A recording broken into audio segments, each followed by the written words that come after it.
Hi there, thanks for coming by PosterCentral.com's video blog today. I'm Pete Howard and we are rolling with the Stones today with an amazing set of early cool stuff.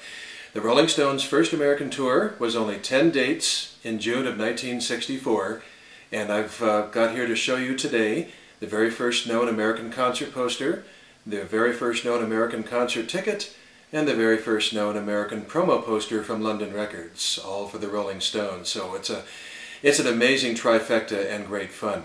Now the Stones had 10 dates, as I said, on their first American tour, but this was an 11th date, not chronologically, but it was a date that was actually canceled here in New Haven, Connecticut.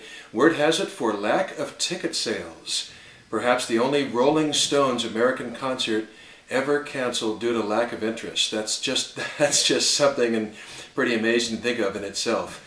Nonetheless, it's just a beautiful concert poster. It's got Murray the K on it, and I've got some reflection going on here from the lights, but we can still move in and take a look.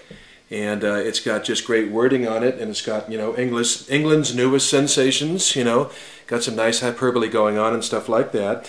And the Chiffons, Sweet Talking Guy was an opening act, and the Younger Brothers and the Epics as well. But there's their name, The Rolling Stones, and there's the New Haven Arena. There we have it. And the date that did not happen. They played Pittsburgh the day before, and they played Harrisburg, Pennsylvania the day after, and Carnegie Hall 2 days later on June 20th. But this show simply did not happen. Not Fade Away, their first single, was only number 74 on the American charts at the time of this show, and the first album hadn't even charted yet. So they just couldn't get the interest going in New Haven. It almost makes you wonder, how did the interest get going in the other 10 cities or the other 10 dates, which were not canceled and indeed happened. But this is I just think it's a divine concert poster. It's got that, you know, famous publicity photo of them standing on that street corner. Murray the K getting perhaps more credit than he should, but that's it was the way it was in early '64 with the Stones and the Beatles. Radio was everything, of course, and there's just all kinds of wording on here that's really cool about England's newest sensations and all that. Tickets $2 through $4, and you know, it's a cardboard concert poster that was, especially for a canceled gig, you can be sure this was thrown away fairly soon, 99% of the copies. So there we have it. There's also a concert poster known for the following 2 dates, the 19th and the 20th. Harrisburg, PA looks just like this, and Carnegie Hall looks a little bit different, but Murray the K is still very much on there. So, okay, so we go from the very first known American concert poster to the ticket. The ticket. Well, if you check your reference books, the first Stones date was June 5 in San Bernardino, California. And here is an unused ticket, glare and all, for June 5, San Bernardino, California, the Rolling Stones. Amazing. Now, even though the New Haven gig was canceled for lack of interest, the San Bernardino show on June 5th, heavens, they had 4,400 people turn up, according to Bill Wyman's book Stone Alone, which he kept a lot of notes and is very authoritative. So it was the only California date on the first tour. Maybe that's why it drew from all of Southern California. But boy, 4,400 fans, that's amazing. And their first LP was #1 in England, even though it hadn't charted in America. So maybe word just got over to the big media center of Los Angeles in the Southern California area. And Hard Day's Night by the Beatles wouldn't come out to the following month.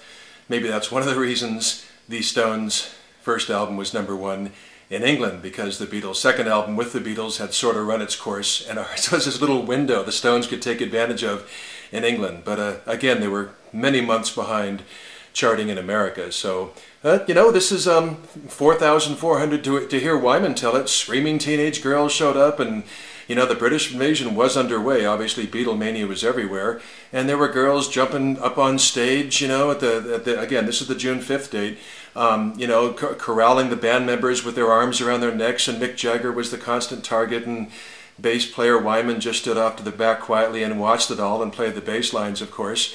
Then there were cops everywhere, and, you know, the crowd got all excited because they did Route 66, the Bobby Troop song, and that song mentions San Bernardino. So that was kind of nice synchronicity for them. You know, that must have been a great moment at that show.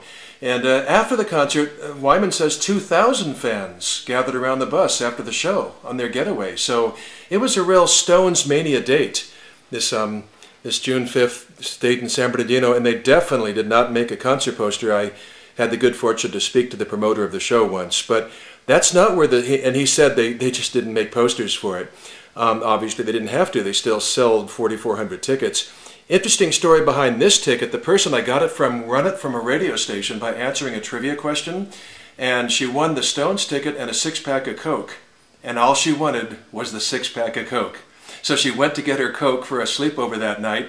They gave her the ticket too, and she said, "Oh, okay," and she was polite and took it, even though she liked the Beatles, not the Stones, and took it home and just threw it in the dresser drawer. And I got it from her like 40, what's the math, Pete? Quick, I don't know, 47 years later or whatever it is. So anyway, that unused, you know, it's neat to find this ticket for the first Stones American show ripped in half as a stub, but it's really sweet to find it as an unused ticket. So that's really, really a fun, cool collector's item. Okay, final item from June 1964 for the Stones, as promised, is their first promo poster, which is actually in the form of a banner. You can see it says "New LP on sale here," the Rolling Stones, with a standard publicity photo and the London Records logo there. But the banner, the poster, is full of, this is obviously made, you know, it's to be posted, it's blank on the other side. It's a banner to be put in a record store window, although of course in '64 there weren't many record stores in America. Records were mostly sold at Woolworths and Whitefront and department stores, and etc., etc. So they had to keep the posters small because, you know, it was before the era of the record store, which had lots of wall space to fill. So this is for the first Stones album, and as you can see, it's got crazy words on it. They're great, they're sensational, they're rebels, they're England's hottest but hottest group. I should actually just have shown it to you instead of read it myself. And it's just great hyperbole, but what are you going to do? And who's going to challenge it, right? And it says, you know, "Watch out USA! Here they are, the Rolling Stones." New LP, meaning first LP, on sale now. And the album actually hit Billboard's LP charts in the June 27th issue and peaked out at number 11. So, but once the second record came along and the following singles, it really gained momentum. But there you have it, the Rolling Stones in June of 1964. How many people can actually say they were there and saw one of those 10 shows? That'd be really amazing. Of course, it really varied from city to city, the reaction. San Bernardino was very strong, but in San Antonio, Texas, they were a bad fit, you know, and they were practically booed off the stage at some point or whatever. I'm pulling from recollection, but you know, they came back in the fall of '64 and really started to kick butt. So that's the Stones as we know them. So here we have 3 really early pieces though from June of '64. Hope you enjoyed it. Before they were famous, right? Love that stuff. Thanks a lot for stopping by, and we'll see you next time. Bye bye.